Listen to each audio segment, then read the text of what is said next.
Good afternoon, I'm Rob Boskamp, and you're listening to South Texas Midday. Thank you for joining me on this Wednesday, November 5th. Yesterday was Election Day as Texas voters approved all 17 proposed amendments to the state constitution that included key measures from water infrastructure to judicial oversight and parental rights. The Texas Newsroom's Lucio Vasquez reports on some of the notable changes. Among the 17 measures that passed, Proposition 4 sets aside up to $1 billion a year to repair pipelines, build reservoirs, and prepare for future droughts.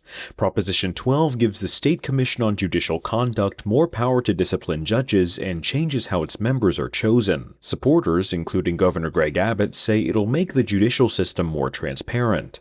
Voters also approved Proposition 14, creating a $3 billion Dementia Prevention and Research Institute, and Proposition 15, enshrining parental rights in the state constitution. Other measures cleared the way for tax cuts for certain property owners across the state. I'm Lucio Vasquez in Houston. Nueces County had a turnout of about 23,000 voters for the November 4th election constitutional amendment vote. In Hidalgo County, between 34,000 and 36,000 voters cast their ballots. In Cameron County, about 24,000. Victoria County had about 6,700 voters, and in San Patricio County, about 4,700 voted. In races across the region, starting with Nueces County, in the Robstown mayoral election, the race will head to a runoff after no candidate received more than 50% of the vote. According to final results, Marianne Sines finished first with about 40% of the vote, followed closely by current mayor P.D. Martinez, who received about 37%. They will be the two candidates headed for a runoff. Under Robstown's election rules, a candidate must win over 50% of the vote to secure the mayor's seat outright. In other races across the region, in Sinton, voters narrowly passed the San Pat County Groundwater Conservation District's Proposition A. The proposal will levy a maintenance tax increase. Final tally on the vote was 2379 to 2333. In Victoria, voters approved both of their local propositions related to the Victoria Fire Department. Proposition A will adopt a firefighters and police officers civil service law for the VFD. Proposition B will establish collective bargaining for firefighters if a majority of the affected employees favor representation by an employees association. In the Golden Crescent, Bloomington residents voted to adopt a 1.5% sales and use tax to fund city projects. 69% of 131 votes approved of the proposition. In Hidalgo County, the city of Edinburgh has elected Omar Ochoa as its newest mayor. Ochoa received over 7,400 votes, with all precincts reporting, according to Hidalgo County election results. Of the four candidates, Richard Molina was the runner-up with over 3,400 votes. County voters also did not pass either Proposition A or B for FAR San Juan Alamo ISD. The PSJA School District's two propositions make up a $60 million bond election that focuses on district improvements. In Brownsville, residents voted to reject property tax increases Tuesday night, according to Cameron County election results, and voters ultimately voted against Brownsville ISD Propositions A and B. This is the third time the ISD has attempted to pass the bond proposal.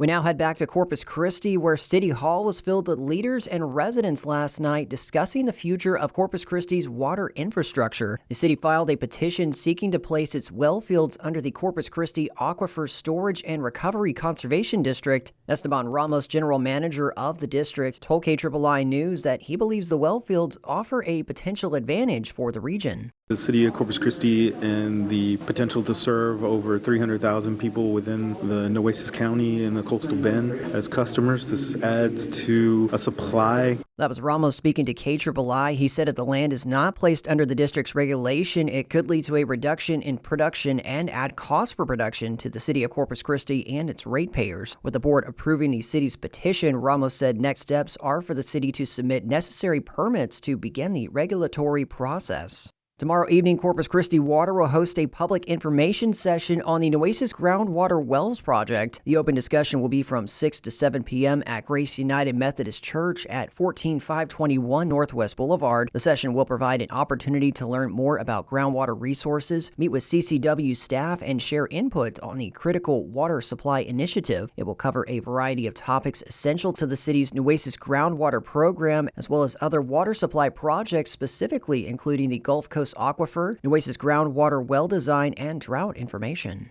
Funeral services have been announced for former San Patricio County Sheriff Leroy Moody, who passed away over the weekend. Visitation will be held on November 18th at Rest Haven Funeral Home in Sinton. Funeral services will be on November 19th at First Baptist Church in Portland, followed by burial at the Veterans Cemetery. In sports, last night, the Texas A&M Corpus Christi women's soccer team lost a heartbreaker at the Southland Conference Championship Tournament. In the quarterfinals, the 7th-seeded Islanders tied with number 2 Stephen F. Austin, but fell in a penalty shootout. Melissa Atis scored the lone goal for the Islanders within the final minute of regular play. The Islanders were outscored 4-2 in the penalty shootout.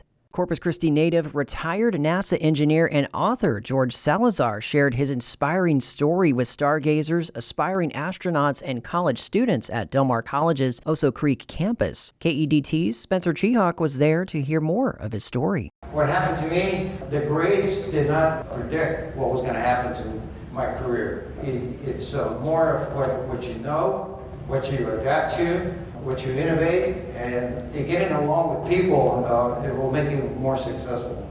And giving back is, to me, very important. So I hope when y'all start your careers, that you have an opportunity to give back to the community, go back to the schools, and help them decide what they want to do, or help convince them to stay in school in some cases. It's something that I've always enjoyed, the 40 years. And it's up to the individual. That's basically the bottom line. It's up to the individual. The old saying goes, if it is to be, it is up to me. And the secret to accomplish an original goal, well, at least in my opinion, it's perseverance and determination. Salazar's career spans over 40 years with NASA, working on projects such as the International Space Station, the Space Shuttle, and the Artemis human lander. The engineer has written a memoir covering his life's journey from a little boy with big dreams to reaching unexpected heights working among NASA professionals. But you don't have to work for NASA this evening, as tonight will be a great evening to go stargazing, and you don't need special equipment to see this evening's supermoon. The moon will look slightly bigger and brighter during the closest supermoon that we'll have this year. A so-called supermoon happens when a full moon is closer to Earth in its orbit. That makes the moon look up to 14% bigger and 30% brighter than the faintest moon of the year, according to NASA. This month's supermoon will be the second of 3 this year, and also the closest, as the moon will come within just under 222,000 miles of Earth. Tides may be slightly higher during a supermoon because the moon is closer to Earth, but the difference isn't very noticeable.